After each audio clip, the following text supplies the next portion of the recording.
আসসালামু আলাইকুম everyone, welcome back to my channel. গাজরের হালুয়া বা গাজরের বরফি আমরা প্রায়ই খেয়ে থাকি।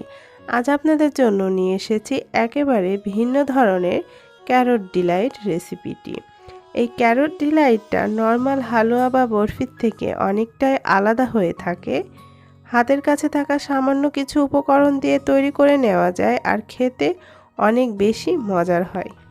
ক্যারট ডিলাইট তৈরির জন্য এখানে আমি আধা কেজি পরিমাণ গাজর নিয়েছি আর গাজরটাকে খুব ভালোভাবে ধুয়ে আমি পাতলা পাতলা করে কেটে নিয়েছি। এবার আমি গাজরটাকে ব্লেন্ড করে নেব, সেজন্য এখানে আমি একটা ব্লেন্ডারের জার নিয়ে নিচ্ছি। তার মধ্যে আমি গাজরের টুকরোগুলো দিয়ে দিচ্ছি। গাজরের টুকরোগুলো দেওয়া হয়ে গেলে এখানে আমি পর্যাপ্ত পরিমাণ পানি দিয়ে গাজরটাকে ব্লেন্ড করে নেব। আমি এখানে 2 কাপ পরিমাণ পানি ব্যবহার করব, তবে একবারে 2 কাপ পানি দিতে যাবেন না, তাহলে ব্লেন্ড করতে অসুবিধা হতে পারে। এখন আমি 1 কাপ পানি দিচ্ছি আর পরবর্তীতে আমি আরও 1 কাপ পানি দিয়ে গাজরটাকে একেবারে মিহি করে খুব ভালোভাবে ব্লেন্ড করে নেব। আপনারা চাইলে শিলপাটাতেও মিহি করে বেটে নিতে পারেন, তবে সেটা অনেকটা কষ্ট হয়ে যায়।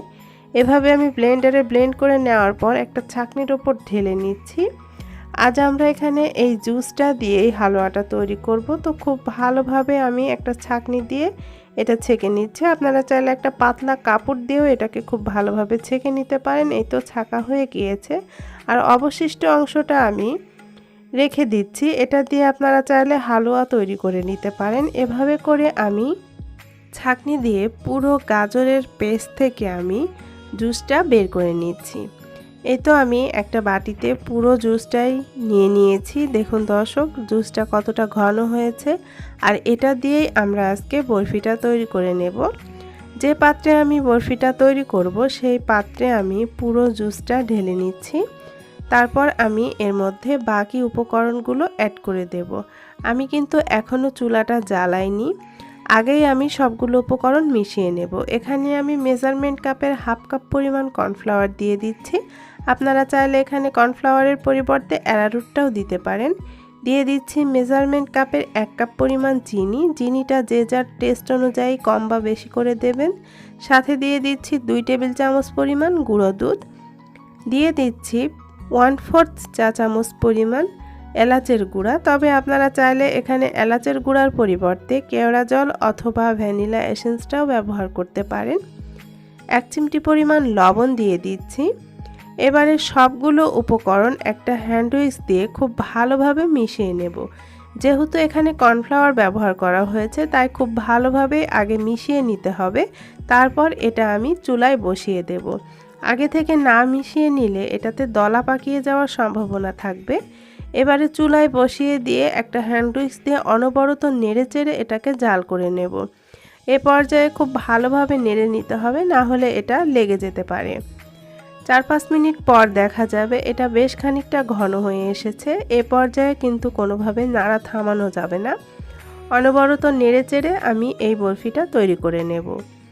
প্রায় 6-7 মিনিটের মতো আমি এটাকে চুলার আঁচটা মিডিয়ামে রেখে জাল করে নিচ্ছি।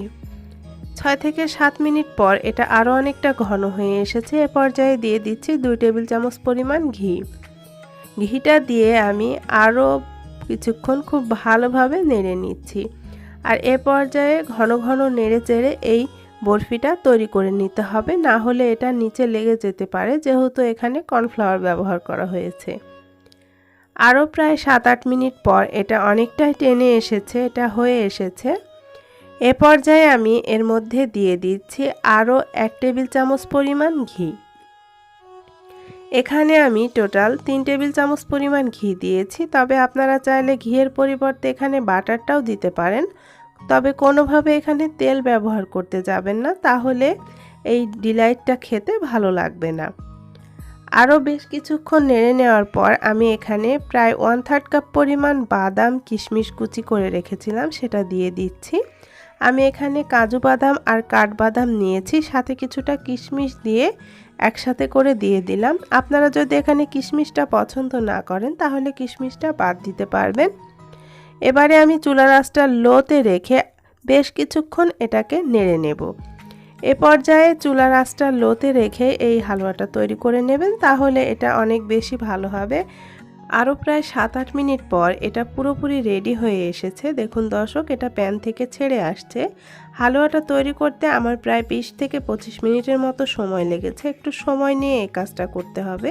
দেখুন এটা প্যানের গা থেকে পুরোপুরি উঠে আসছে, তার মানে এটা পুরোপুরি রেডি হয়ে গিয়েছে। এ পর্যায়ে আমি এটাকে চুলা থেকে নামিয়ে একটা পাত্রে সেট করে নেব। এজন্য পাত্রের গায়ে আমি একটু ঘি লাগিয়ে নিচ্ছি, এতে করে এটা খুব সহজেই উঠে আসবে। তারপর এখানে আমি কিছু পেস্তা বাদাম কুচি করে রেখেছিলাম, সেগুলো দিয়ে দিচ্ছি। তারপর আমি সরাসরি এটা ঢেলে দিচ্ছি। তারপর গরম থাকতে থাকতে এটাকে আমি খুব ভালোভাবে সেট করে নেব। এ তো আমি একটা স্প্যাচুলা দিয়ে খুব ভালোভাবে সেট করে নিচ্ছি। একটু সমানভাবে বিছিয়ে নিচ্ছি, যতটা সম্ভব সমান করা যায়। এই তো এটাকে আমি 1 ঘন্টার জন্য সেট করার জন্য রেখে দেব। 1 ঘন্টার মধ্যে এটা খুব সুন্দরভাবে সেট হয়ে যাবে। আপনারা চাইলে এটাকে নর্মাল ফ্রিজে রেখেও সেট করে নিতে পারেন। এই তো 1 ঘন্টা পর এটা খুব সুন্দরভাবে সেট হয়ে গিয়েছে, আপনারা হয়তো দেখলেই বুঝতে পারছেন। এবারে আমি এটাকে স্লাইস করে কেটে নেব। আপনারা আপনাদের পছন্দ মতো ছোট বা বড় করে এটাকে স্লাইস করে নিতে পারেন। আমি আমার পছন্দ মতো এটাকে স্লাইস করে নিচ্ছি। সাইডের অসমান অংশগুলো আমি কেটে বাদ দিয়ে দিচ্ছি। তারপর এগুলোকে আমি ছোট ছোট টুকরো করে কেটে নিচ্ছি। যে যার পছন্দ মতো এটা টুকরো করে নেবেন। দেখুন দর্শক, এটা কতটা সুন্দর হয়েছে আর কতটা পারফেক্ট হয়েছে আপনারা হয়তো দেখলেই বুঝতে পারছেন। খুব সুন্দরভাবে এগুলো কেটে নেওয়া যাচ্ছে। দেখুন এই তো আমি এভাবে করে ছোট ছোট টুকরো করে এই ডিলাইটগুলোকে কেটে নিচ্ছি।